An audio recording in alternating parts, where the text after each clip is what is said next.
Greetings to my brothers of the award-winning Jacksonville Alumni chapter of Kappa Fraternity Incorporated. Thank God for this time that we have to share in this Holy Week devotional, to our pole mark, Brother Julius Collins, to our committee chair, Brother Dr. Christopher McKee. I thank God for this opportunity to share just a few thoughts as we journey to Resurrection Sunday, as we are Kappas at the cross this week. From the Gospel recorded by John, chapter 19, verse 25 through 27, say, "Now there stood by the cross of Jesus his mother and his mother's sister, Mary the wife of Cleophas, and Mary Magdalene. When Jesus therefore saw his mother and the disciple standing by whom he loved, he said unto his mother, Woman, behold thy son. Then said he to the disciple, Behold thy mother. And from that hour that disciple took her into his own home." As we look at this third saying spoke from the cross, as Jesus is suspended between earth and heaven, as he's nailed to a cross, dying for the sins of this world, as he has suffered a brutal and bloody beating, having to bear the cross on his shoulders and march it up the Via Dolorosa, get to Calvary's cross, and they nail his hands, they rivet his feet, they hang him high, they stretch him wide, they drop him low. But as he's on the cross, he makes some profound statements. The first statement, or the first word from the cross that we've already experienced this week, is a word on forgiveness. He tells God to forgive them, for they know not what they do.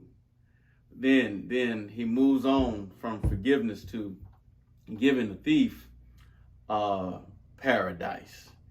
He tells the thief, you did today, you can be with me in paradise.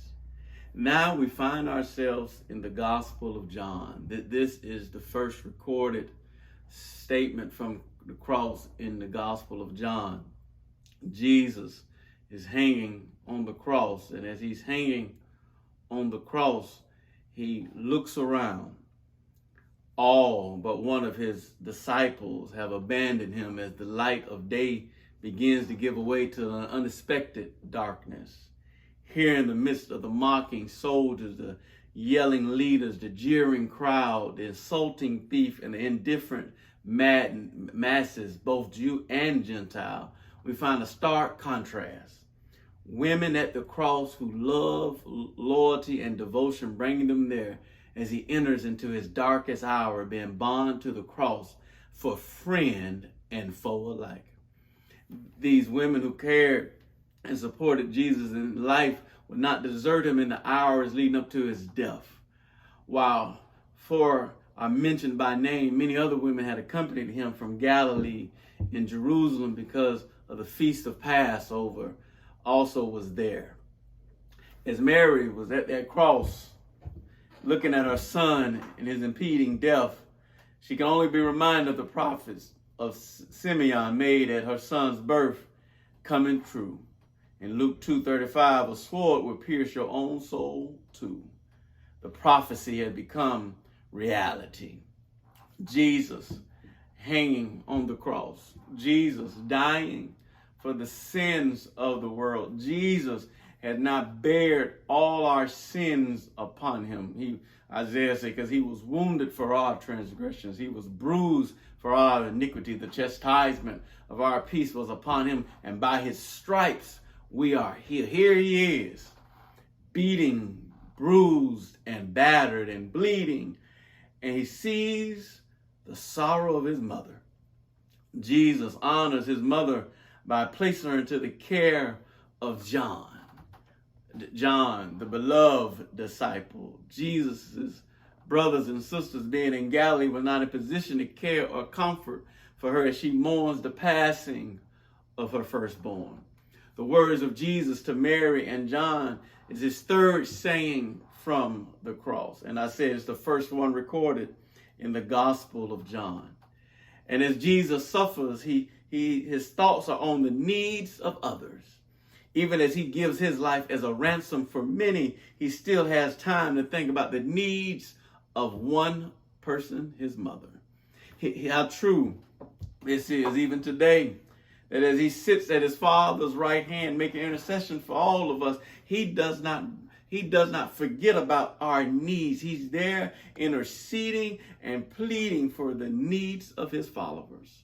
And so as we travel through this Holy Week leading up to resurrection, I would submit to you, to the brothers of our great bond, that we need to make sure that we just not care about ourselves, but we care about the needs of others. This third word is a word that deals with relationship. It also deals with the need or the looking out of others. And as we get busy in life, and life will get busy, but we should never get too busy not to look out for somebody who's in need. Jesus Christ, as he dies on Calvary's cross, looks and sees his mother, and he looks at his mother and says, "Woman, behold thy son." Understand that word woman in the original Greek text is a term of endearment. It's a term of love. It's no disrespect in it. Jesus says in a very loving and endearing way, "I still love you, mother. And I got somebody who will look out for you when I can't look out for you."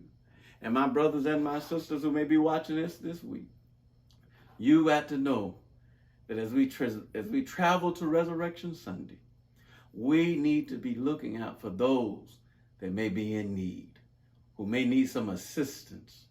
Build relationships. Show some care. Show some concern. God bless you. God keep you is my prayer.